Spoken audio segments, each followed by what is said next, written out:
described that Hanukkah is 8, and the Beis Hamikdash was 7 candles in the menorah. And that means that the Beis Hamikdash was light from the Seder Ishtalshalus, and Hanukkah is above light from the Seder Ishtalshalus. However, that's strange because we talk about the Beis Hamikdash, we hardly think about light from the Seder Ishtalshalus. Beis Hamikdash was mamash a divine, infinite light coming out of there. And as we see also from the fact that Shlomo built it, and like we learned in the last mimer, Shlomo was basically represented this man of peace. Why? Because if you recall from last time, he brought a sort of light from way beyond the worlds, which is able to nullify the worlds. He brought an Or Ein Sof, which is above the Seder Ishtalshalus. That's why there was peace in his days. And therefore, because he brought such a high light, all the opponents basically were nullified before him. And that type of light, we said, is clearly the natural world even was suspended, because there was miracles in the Beis Hamikdash and everything. So how can we say that this is only the light of the Yishtalshalus? So really what we're saying is that it's a light which is completely beyond the light of Yishtalshalus. However, compared to Hanukkah, it's wherever it is, it's still called the light of Yishtalshalus. And we have to understand the difference between the light of Hanukkah and the light of Beis Hamikdash, to the point that whatever the light of Hanukkah is, it makes the light of the Beis Hamikdash even as though it's a light of the Yishtalshalus. Yeah, everyone's following along there? Got it? Alright. So we'll go on to the next paragraph here. Page Samech Hey, the second paragraph on the page there. You got one there? You want one? No, listen. So he says, Gam tzurich biur. We also need to understand, what we brought above, Ma'adrushim, from the different Hasidic discourse that we quoted, this that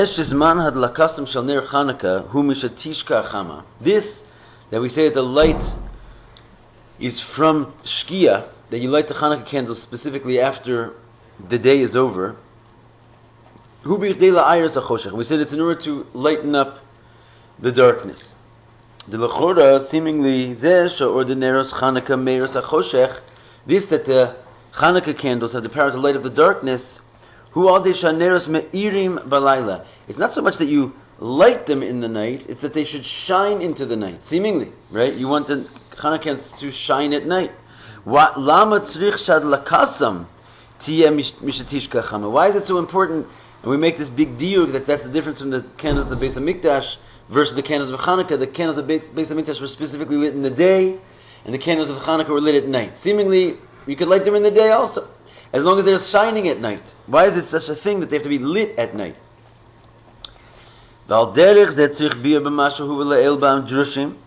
In a similar vein, we also need an explanation what it says in the previous drushim. Regarding where you place them. We said that the placing is where? Outside. That's the whole idea of Hanukkah, you place them outside. And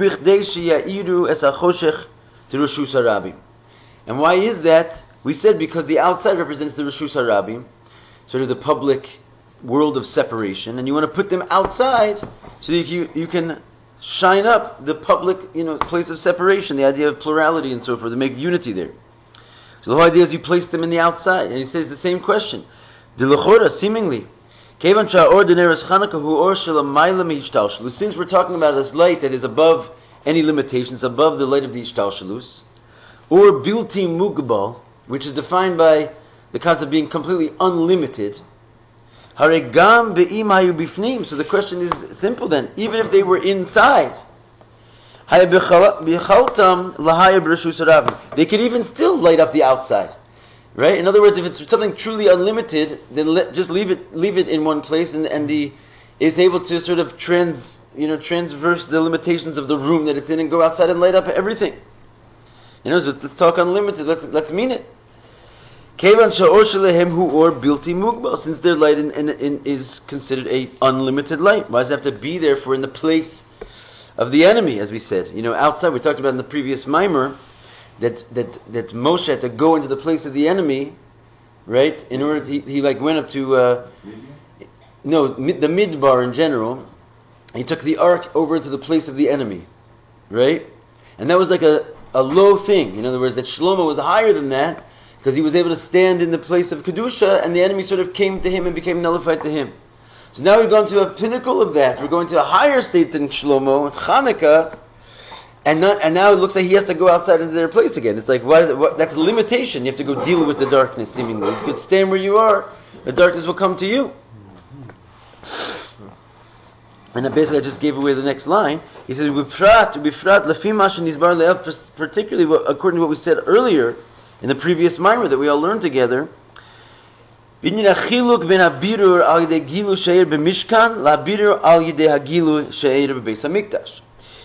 the difference between the refinement that took place from the revelation of the Mishkan to the refinement that took place from the Beis HaMikdash. The Mishkan and the Mikdash, what was their difference? And we just said, that how was the Mishkan doing its refinement? It was like a refinement in a way of war. The Mishkan had to go into the desert in order to elevate and refine the sparks that fell there. That's called the way of war, because you have to go into the land of the enemy. Whereas the revelation that took place and the refinement that took place through Shlomo, particularly Sheheir Bebeis HaMikdash, especially according to the level of the revelation that shined in the Beis HaMikdash, Haya B'derech Manucha. Right? He did not have to go to war. He was able to stay home, so to speak. And all the nitzotzos came to him. The Shlomo, it says that Shlomo Haya B'mkomo, Shlomo stayed in his place, V'nitzotzos, and all the sparks, even sparks in very far away in the land of the enemies, they all came to him on their own. Right? So this is the whole idea that seemingly the higher light, there's the less need to go out and deal with the place of the enemy. But the Midbar is still unlimited, right? No, No? we were basically saying that in the previous mimer, we discussed there was 3 levels of Keser, right? Arich, Atik, and let's say the unknowable head. We gave them different names, but that's the 3 names. So we say they're all, in a certain sense, beyond the world, because Keser in general is beyond the world. But the lowest part of Keser has a very great shaykhus to the world, which we're going to say more about that soon, but to the point that it really is part of the world. That even there's something supernatural, which is actually part of the natural world. That like that level of divinity, which is sort of beyond nature, itself belongs to the world. So that's what Moshe was working with. So even though, it was godly, it was the divine, it was the ark, but in a certain sense, we said that because he had to go into the desert, and therefore recognize the existence of the enemy, he couldn't ultimately reduce the enemy to nothing. He couldn't nullify the existence of the enemy while he's busy sort of projecting and emphasizing its existence by being in its place. That was the thing. Whereas Shlomo was like the tikkun for that, because he didn't have to go into the enemy's place, which means he was on a level where he was truly beyond the world. He kicked it up one level of Keser. And he went beyond Arich to Atik. And Atik means removed, which means he was in a level which was completely removed from the world, and therefore he didn't have to deal with the world. The world just nullified itself to him. And now we're going to the higher level, which we're supposed to say is higher than the Beis HaMikdash, which is Hanukkah. And strangely, it looks like we're going the wrong direction. Now we have to go outside again and deal with the enemy's land and in the darkness. Seemingly, it's not the point. You could light it inside the light, and it would automatically shut up all the darkness. So this whole idea that we were all excited about, that you put the Hanukkah candle outside, it's a little bit of a downer all of a sudden. It doesn't really fit with the model. Seemingly, if Shlomo was able to bring all the nitzotzos to him, from here, seemingly, it's a b'ma kol shekain. It would be how much more so is what we should say, regarding the light of the Hanukkah candles. It's even higher than the Beis HaMikdash light. The fact that it's able to shine up the darkness of the outside world, it shouldn't be by going into the place of darkness. That's like, right? It's the wrong direction. Ela ba'ofen de b'derech mamela. It should be in a way of automatically. They basically just release this light into the world, as we said before by Shlomo, because he was a channel for Atik. So Atik was suddenly in the world, so the whole world just set itself ablaze on a higher level of refinement. So you say, how much more so? I'll bring even a higher level, like the essence of Hashem into the world, basically, which is what Hanukkah we're going to see has. And that should automatically nullify the whole world. Not in the way of going to the enemy and having to deal with the enemy. Which is the whole idea of, Chassidus. We learned like, Pada b'shalom nafshi. The whole idea is that you don't have to deal with the enemy.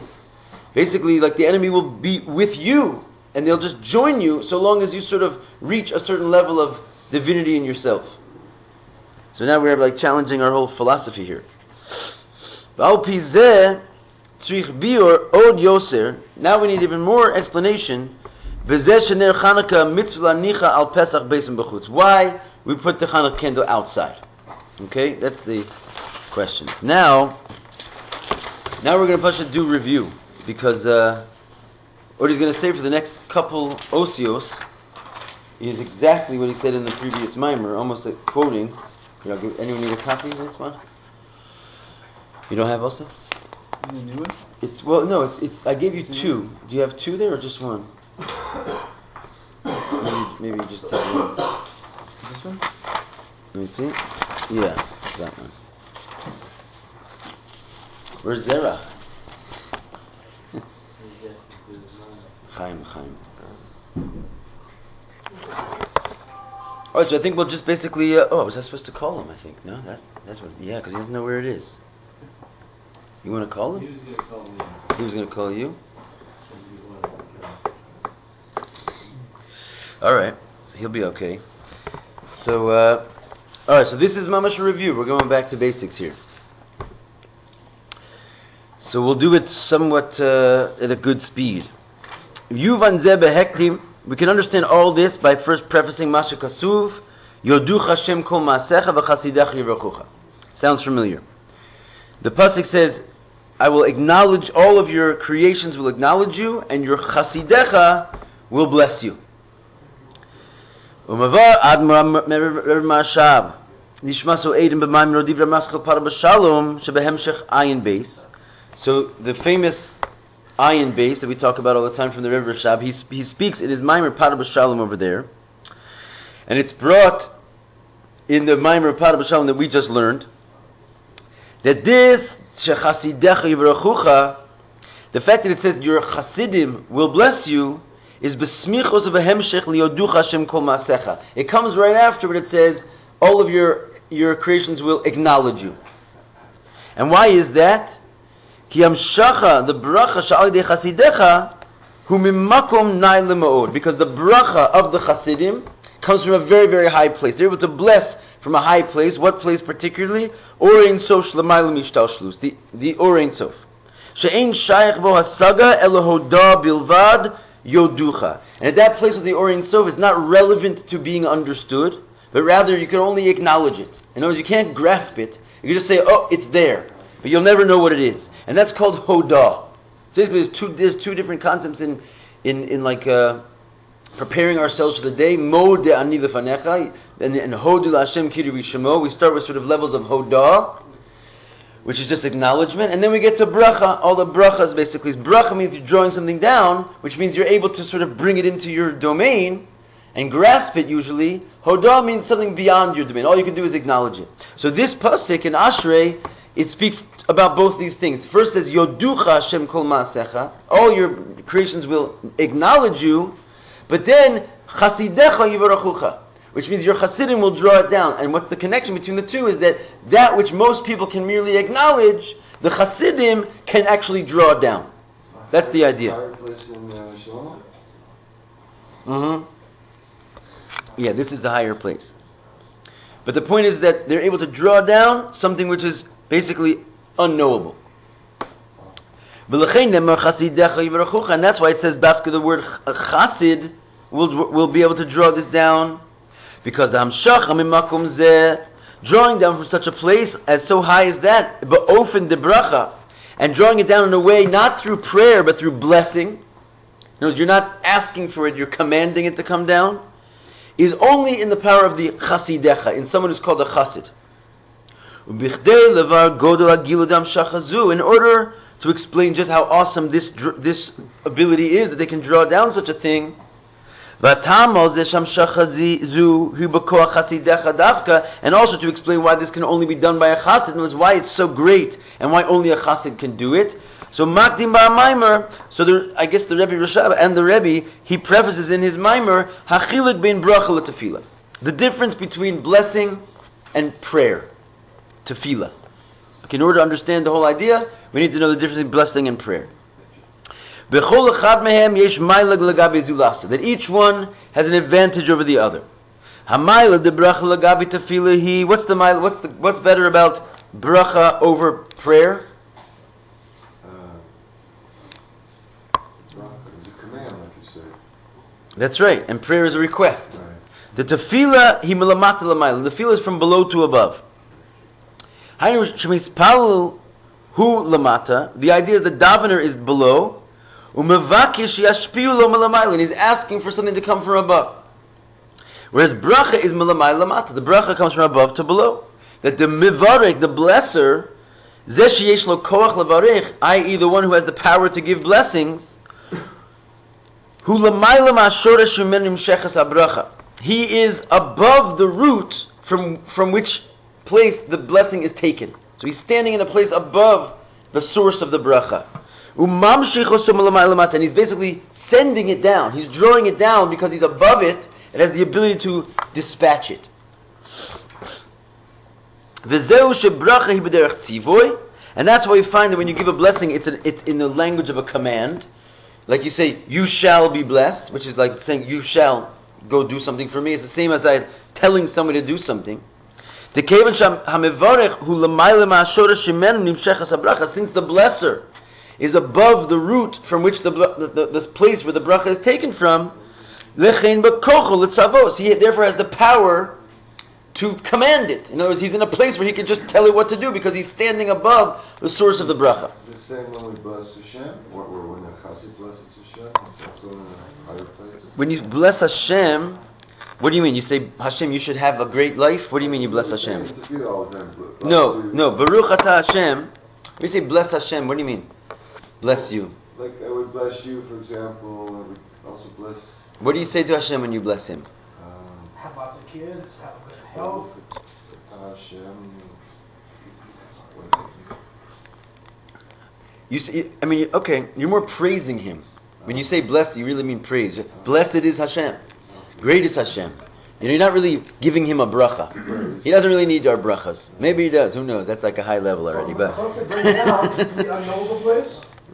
what's that? The chossid bring down, is it at the unknowable place? So the chassid is different. The chassid's blessing, we already said, he goes to the unknowable place, and which normally is not relevant at that state, bracha, but he is able to send the bracha even from that place. It is knowable if he can bring it down. No, not necessarily. He brings down something unknowable. The unknowable head, in fact, it's called. Right? But the idea that we're trying to bring out here is just to understand exactly what he's doing. You have to know the difference between blessing and prayer. Because first of all, we're talking about blessing. That the idea of we've talked about both of them already. What's great about prayer? Prayer is from below to above. So that we didn't get to it. We're going to get to what's special about that. But what's special about blessing is that it's an absolute. You can command it at your will, and the reason is because you have the power in your hand to do it. You don't have to sort of seek it somewhere. The idea of you can give a bracha is because you're holding by a place where the brachas are in your hand to do it with. So you can give it by a command. What's the advantage of tefillah over bracha? What does prayer have that bracha doesn't have? You know your own. I don't know. You were here, I think. No, you came kind of late into that last moment. I'm just checking to see if what does prayer have that bracha doesn't have? Well, I know prayer is from below to above. Right. And what has it? It has the ability to change the order in Shemayim, while bracha just brings it down. Excellent. That's it. Right? That's what it is. Let's see it inside. The inyan bracha hu lamshich mash kvar nimtza ba'makor. What is the idea of a bracha? Is that you're drawing down that which is already found, as Baruch just said, in its source. V'lo davar chadash. It's not. You're not making something brand new. In other words, the tzaddik can give a bracha. He basically is like dislodging the blockages that are already coming to you, and he's like, it's yours. You know, he has the power to basically send it down, but he doesn't have the power to make it from nothing, because that's not called a bracha. That's really a prayer. The ending of tefillah is b'kasha ma'kadosh baruch hu shegam be'im lo yeshna chas v'shalom hashpa gam ba'makar. The idea of a blessing is that you're asking from Hashem that even if this thing is not found in the source anywhere, like the person's not supposed to get better, right? It's not found in Hashem's mind yet. Not only is it not found, but Hashem is nigzar alav. Hashem has decreed the opposite, that the person, God forbid, should be sick or the like. Mikol makom, prayer is powerful. Tumshach lo hashpa chadasha. You can create a new shefa with prayer from the Orin Sof, which is above the Ishtalshlus. So prayer is a very effective thing. You can go up into Hashem and change His mind. Not with a blessing, you can't do that, but with prayer you can do that. Right? So the idea is that's why we say in Kama Tefilos Yehi Ratzon. That's why the language, just like the language of the bracha was a language of prayer, a language of command, the language of the prayer is also very telling, because you say Yehi Ratzon. And Perish Yehi Ratzon, the simple meaning of Yehi Ratzon is, may there be a new will. Let there be a will. So basically you're asking Hashem to make a new will or change a will that He already has. So it's built into the language of prayer that you're asking for something that never existed before. Stirring up His mercy. Yeah. V'zeu godel iluy ha-bracha de chasidecha. Now we can understand what these chasidim are up to. That the greatness of the bracha, specifically of the chassid, sham shachasahim emakom shabo hu ada, that he brings a bracha from a place where normally you can only have hodah. The bracha zu shtei mailos. In this type of bracha, it has both advantages. In other words, so first and foremost, he's drawing something from the place where usually you have to pray in order to get to. The place of Hodah is like the unknowable place of Hashem, beyond the source of the worlds completely, and that's where you normally have to use prayer in order to access. So he's able to access that with a bracha, which means he's able to draw down something from the Orin Sof, which is completely above the Ishtalshlus. Which means through his bracha he can make a new will for Hashem, which is really the advantage that prayer normally has. But nonetheless, it's not tefillah, it's not a request, but it's a bracha, but it's a command. He tells you it's going to be like that. He doesn't ask Hashem. He tells Hashem that he wants a new will. And we're changing things around here. I don't like what I'm seeing. I'm changing the will of God, and I'm commanding it. That's a pretty serious. That's good there. Well, it's a high level. High level. He doesn't have to ask Hashem. He can tell Hashem, Wow. right? He can tell Hashem, It's freaky. and there's nothing that can stop him, basically, right? I mean, because he's on Hashem's side, but obviously not everyone's granted these powers. But this is the power of this person. It's called a chossid. Obviously, we're talking about a tzaddik who's not only a tzaddik, but a tzaddik at the level of a chossid as well. As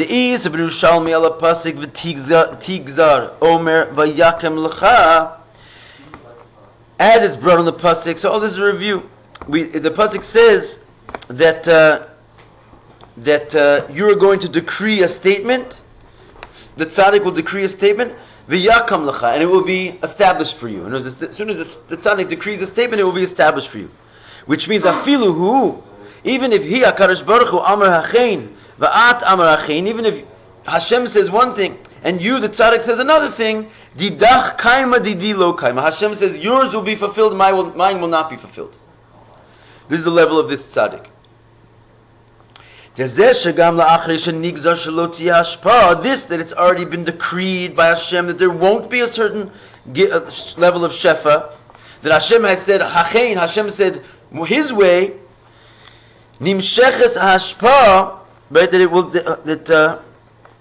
nonetheless it will still come down. The hashpa will be drawn down.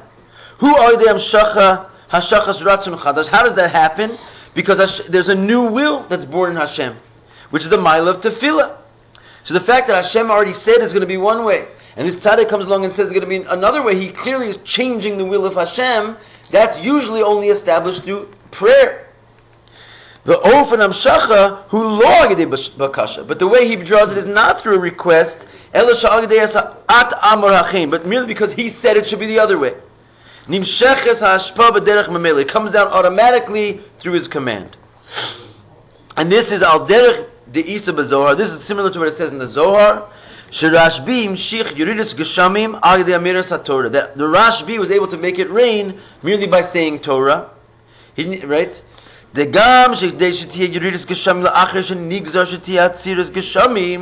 says that even though, in order for it to come down rain, after it was already decreed that it's by Hashem, there shouldn't be rain, who are them shachas ratzon chadash, and that requires a new will on the part of Hashem. Mekom makom al yedei amiras Torah de Rashbi, just by Rashbi saying Torah, it happened automatically. In other words, he just changed Hashem's mind by saying Torah. And if you recall from the last mimer, we said that the Rashbi was on even like a higher level, because he didn't even have to command. He didn't even have to deal with like telling Hashem to make a new will. He just said Torah and it automatically made Hashem make a new will. And in the previous mimer, the Rabbi got into that distinction about Pinchas ben Yair, his father-in-law, who had to tell the river to change, to stop flowing, which basically means he was able to undo the will of Hashem with his own will, but he had to at least command that to happen. The Rashbi was on even a higher level. He didn't have to say anything. He just said Torah and the rain started. But the point is that we're dealing with a level of changing Hashem's will through command, or even through not even having to command.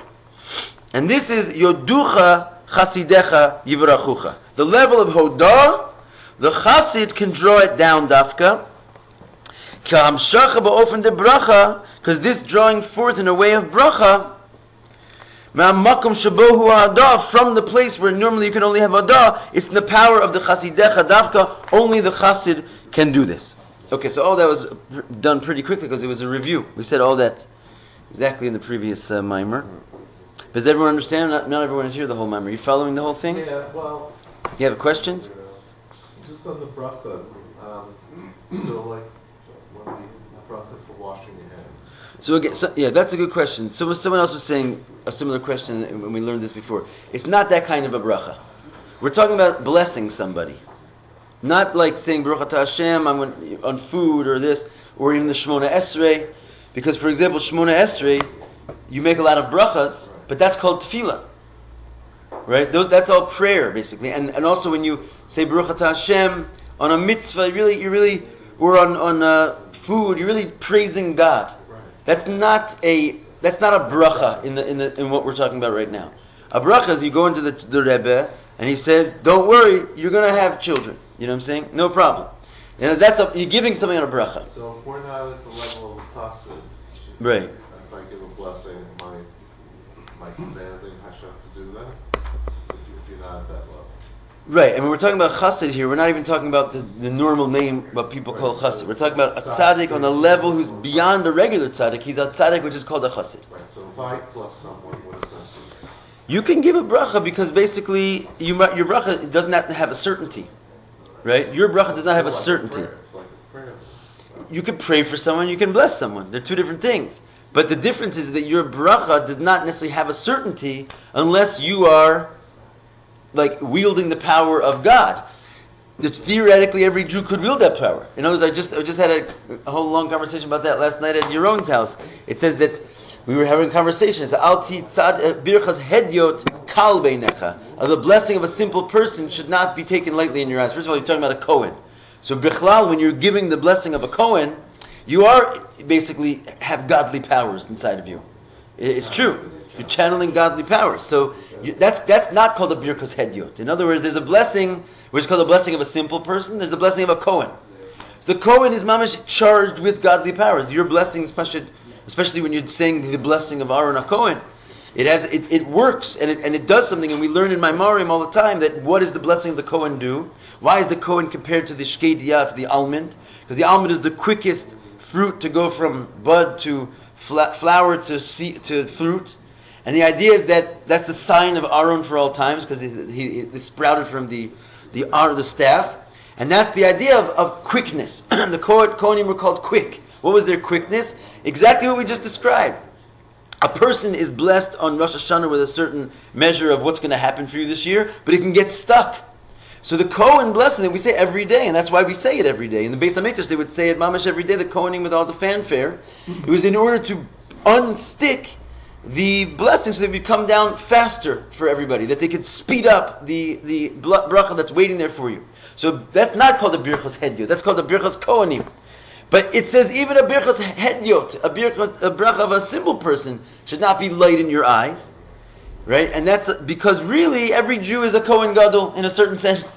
You know what I mean? It's just that if you're not channeling, if you're not whatever, you're not having the schus of basically that coming out of because you have a nefesh Bahamas and you're covered in klippas and everything. So your bracha, it could be that it's mamash, you tapped into something good and your bracha is going to work, but you have no certainty. But someone who's able to give brachas, which means he's standing there with the power of brachas, he can have a certainty in his brachas. They know who they are, basically. On a birthday, or get supercharged, or You have more mazel. Your mazel's stronger. Is it a certainty? Halavai, But really, that certainty is given to people who are perfect, and they don't have a yetzer hara, so it doesn't mix in. What God forbid, if you give a person a certainty in his brachas and he has a yetzer hara, what that's going to make is like that's why Hashem kicked Adam out of the Gan Eden after he sinned, because he's like, the way you are, I don't really want you to live forever. You know what I'm saying? Really? You have to go fix yourself, then I'll give you your brachas back. You know what I mean? So we're not given the certainty of the brachas. No, the confusion was with the Bracha, yeah. I got you. Okay, good. So basically though, again, this review, everyone understands what's happening here? Yeah. Alright, so we're going to continue. The review goes on a little bit. Before we get into like the news, but I just want to tell you one thing, by the way, just because we're doing this review.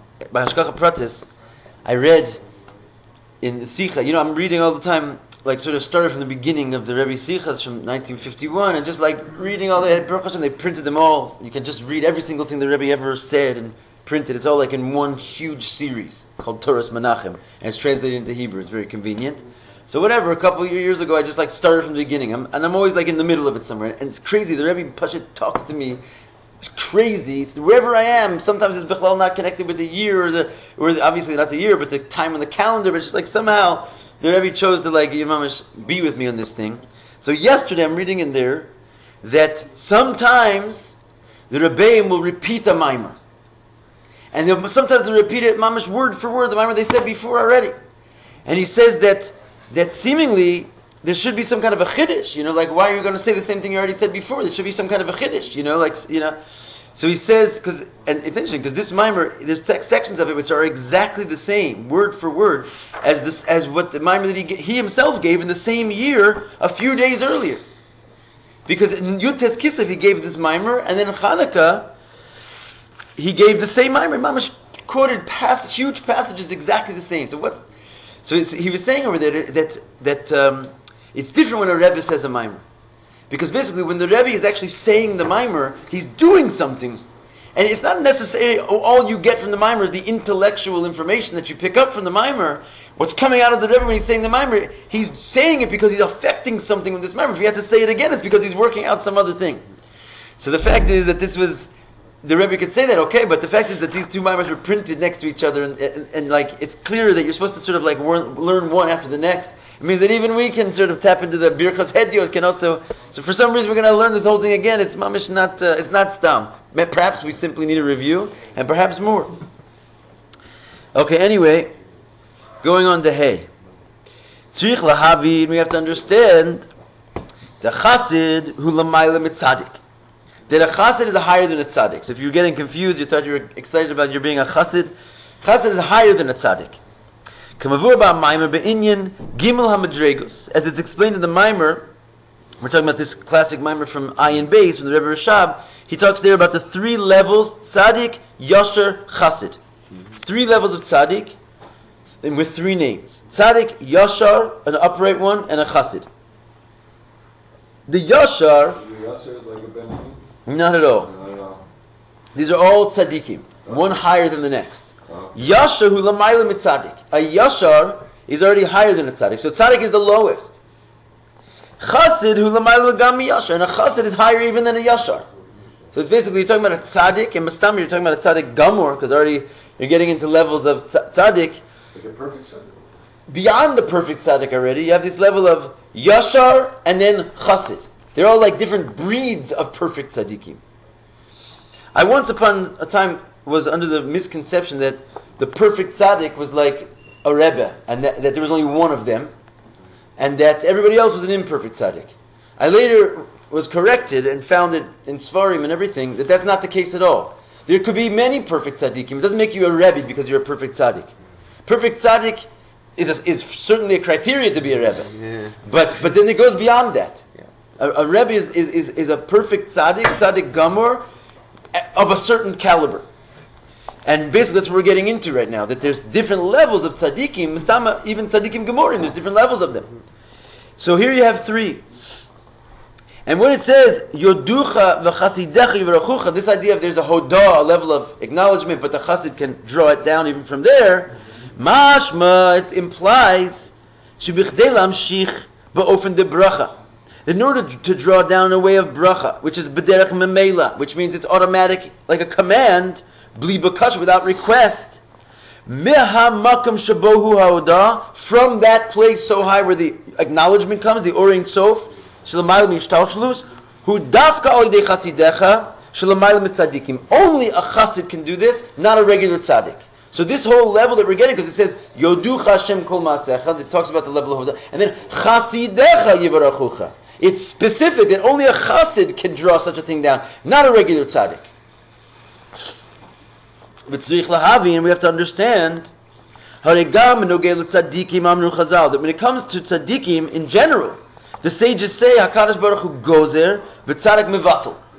Right? This is already coming from the Gemara and the Midrash that Hashem decrees and a tzaddik can undo. He can nullify the decree. But often bitla gezerah. And how does he undo the decree of Hashem? Not by praying, but by commanding. This is a regular tzaddik. Why would Hashem give someone the power to do that? Any ideas? Yeah, I mean basically we're talking about... Is it the same reason he let the rabbis make laws and change and do things also? I don't know. Yeah. It is similar to that, but like the idea you guys are down there. You can deal with it. Well, it's a certain level of like what we call makif and panimi. In other words, Hashem sort of resides at this level where He's beyond the worlds. Right. It says like for all those years, 210 years in Egypt, Hashem didn't hear our cries. We were suffering and suffering and suffering. Hashem didn't hear our cries. It seems like all of a sudden it says Hashem heard. So what's the idea that He didn't hear before that? So there's a level of godliness which is pashut beyond the world. In other words, He exists before the creation of the world, and even after He makes the world, He still exists before the creation of the world. It didn't like bother His thing. So He's basically indifferent and unaware at a certain level of what goes on in the world. There's a certain level of divinity that's there. Now, of course, there's a certain level of divinity that's in the world, because what else is the world except for Him? But at that level of what's going on in the world, it is unaware of what's going on outside the world, and what's going outside the world is unaware of what's going in the world. And there's this like heaven and earth situation. Hashem created sort of like a dichotomy, if you will, within Himself, on purpose, because He wanted to make a tachtoni. Because part of Hashem's design was to sort of hide from Himself, or hide us from Him, so He had to make it real. In such a way that like we're in a situation where we're experiencing ourselves as completely disconnected from Him. And there's a certain level of reality to that. There's a certain level of divinity which even doesn't recognize us. However, that's obviously not the end goal. And Hashem is, the whole purpose of it is that to bring inside of this reality that God is here too. He wants a dir b'tachtoni. He wants to be in here also. In other words, He made this whole thing so we would bring His revelation into this place as well. And so that's the idea why He made tzaddikim. In other words, that Moshe Rabbeinu all of a sudden can hear our cries. There's a level of divinity inside of this place that is sensitive to the feelings of man. Godliness that is sensitive to the feelings of man is found here also, but it's in the form of tzaddikim. On what level was Moses? He was this level of basically being, he was a higher level than Hashem. But he wasn't able to command Hashem. Sure he was. Sure he was. Higher level than He was a higher level than the name Hashem. I should definitely clarify that. Yeah. We're recording this. Thank you for that. But he was because when we talk about Hashem, this level of the Ori and Sof, which is above the worlds, Moshe was higher than that. And what's the proof? That Moshe was able to bring that light and put it into the world. That light it's defined by being makif. It's like it's unaware of reality. Right? It doesn't recognize the existence of the world. Well, there's a higher level of God who can be above the world and sitting inside the world and sensitive to the pains of Jews at the same time. It's a higher level than the Ori and Sof. And that level is what sits inside of Moshe Rabbeinu. When I say he's higher than Hashem, I literally mean Hashem, the name Hashem. Because the essence of Hashem is higher than his name. And that's what sits inside of Moshe Rabbeinu. And that's what it's tzaddik. That's why Hashem made this situation. Isn't Hashem giving him a bracha of this power? Yeah, he's channeling a certain level of Hashem. So when we say he undoes what Hashem wants, he's obviously undoing a certain level of what Hashem wants. If he's able to make a new will of God, it doesn't say basically it's the tzaddik's will, so to speak. He makes God have a new will. Which is he taps into like a new place that Hashem, on a higher level of Hashem. And he undoes the previous will of Hashem. So when Moses was praying to go into the land, so there's a teaching, I think, if he asked one more time, he would have been able to. There is such a concept like that, yeah. But he wasn't able, but Hashem He didn't. Hashem told him not to. He listened. So he's like a surgeon. He can fix things. He can fix things, yeah. Yeah. And the reason is so that we know, okay, the reason is to make a dir b'tachtoni. That's him. Is that a sign? We're out of time. Like something, No, we're like still he's at time. present beyond omniscience.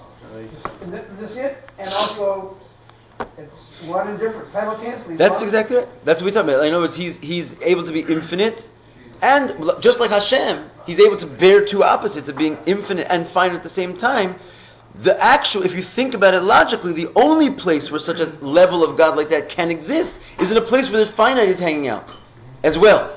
Because if you're in a place where there's no finite, then you're dealing with a level of Hashem which has not yet accessed his duality as a oneness. He's not able to be both finite and infinite in a place where the finite is not there to be accessed. So only and it has to be the most finite, which is Gashmias. And therefore, only in the Gashmias world can the essence of Hashem really dwell, because the essence of Hashem is what binds the lowest of the lowest things to the highest of the highest things. So the highest of the highest things, he's cool with, he's already got that. But he needs to get to the lowest of the lowest things. It's down here, so he has to dafka be joined with down here in order to his essence to come out. And that's found in basically Moshe Rabbeinu. Or whatever, the Mishkan, the Mikdash, some place is able to hold this level of light at any particular given time when Hashem wants it to be revealed.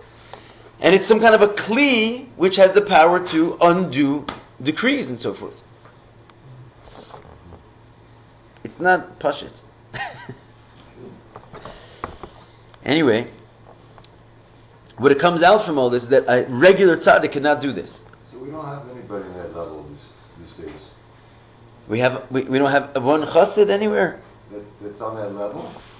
That's what he's saying. That's what the Hasidic Rebbeim are. That's what they are. So then we have quite a few. Well, we have all the ones that were. I mean, the Rashbi clearly was one. Right, no, but And in Mistama present Arizal day, was one. present day. So present day. So that's if we have a Rebbe or we don't have a Rebbe. That's something you have to work out in life. But if we have a Rebbe, then the one we had for sure was on this level. It seems to be that it's definitely implied from everything that we learned. That's why when you pray the kever of it, Sadi, you're drawing down. That's the idea that you're drawing down.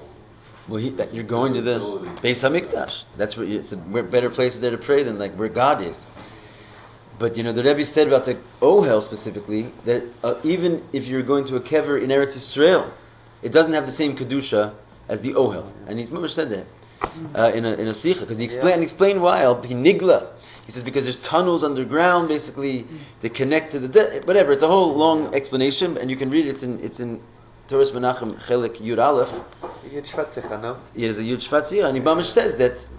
That's where the tzaddik is. That's where mamish the highest level of God you can find in the whole world. You're going to go to the Maris HaMachpelah. You're going to definitely get some good stuff over there. But if you really want it, it's in Queens.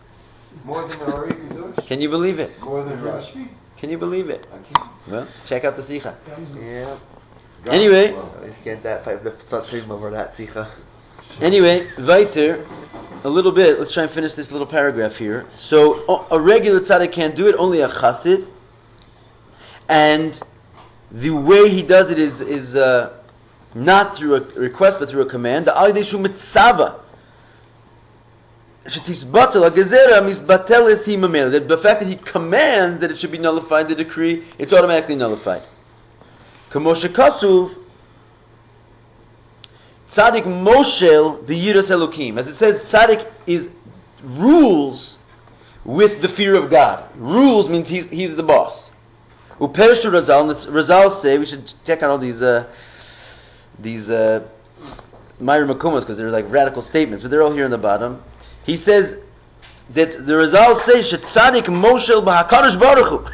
What does it mean that tzaddik rules with the fear of God? It means he rules over Hashem. See, I'm not the crazy guy saying it. It says it in Chazal. That how does he rule over Hashem? Levatel es gezerosav. He can nullify his decrees. And that's what means that tzaddik is moshel. He can rule by nullifying what Hashem's decrees. Move on l'chora. Seemingly it's understood. That even regular tzaddikim seemingly have two advantages.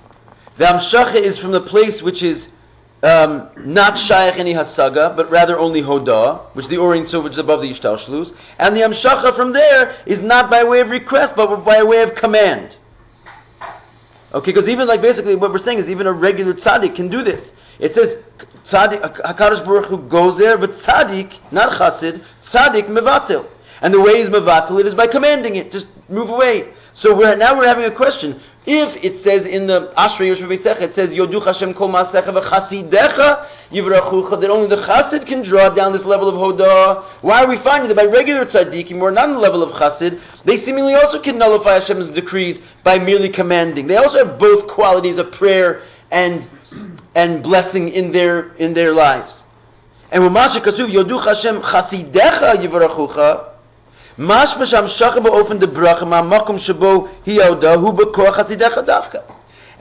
that's what we're saying, that we're in our pasuk from Ashrei, it sounds like specifically Chasidecha can do this. They're the ones that can go reach into the place of Hodah and send down a bracha, not a regular tzaddik. So we have a shaila now. What's the difference between what the Chasidecha are doing, which looks very similar to what the tzaddikim are doing, even though it's clear that only a chassid can do this thing and not a tzaddik?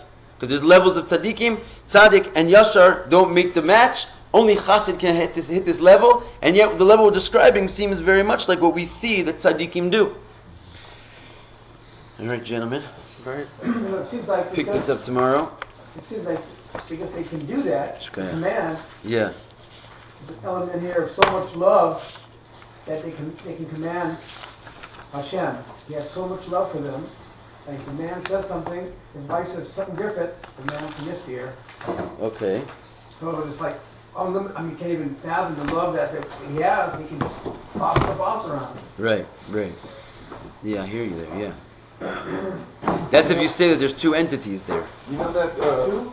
That's if you say that there's two entities. So what we said in the previous mimer, the difference between the Rashbi and his father-in-law Pinchas ben Yair, which I sort of hinted to, is that Pinchas ben Yair, because he had to command, it indicated that, well, there's three levels. We said someone who prays is that he himself is disconnected from Hashem, and therefore whatever he needs, he's asking Hashem over there to come into me, over here. Two entities. So we said the higher level, the tzaddik, he's able to command the bracha, because by him, he already has godliness. But there's still a disconnect, because the world around him is an entity which is requiring his command of the bracha. So there's still some separateness. Right. We said by the Rashbi, he didn't have to do anything. He just said some Torah and the whole world turned around because there was no other. Right. So it's not like Hashem loves him so much that he does for him. You get to a certain point where the essence of Hashem resides inside of a place or a thing. It's like merged. Yeah, there's no more two. so that story, for example. Which goes back to some. That story, for example, when a few years back, the woman about a baby who was sick,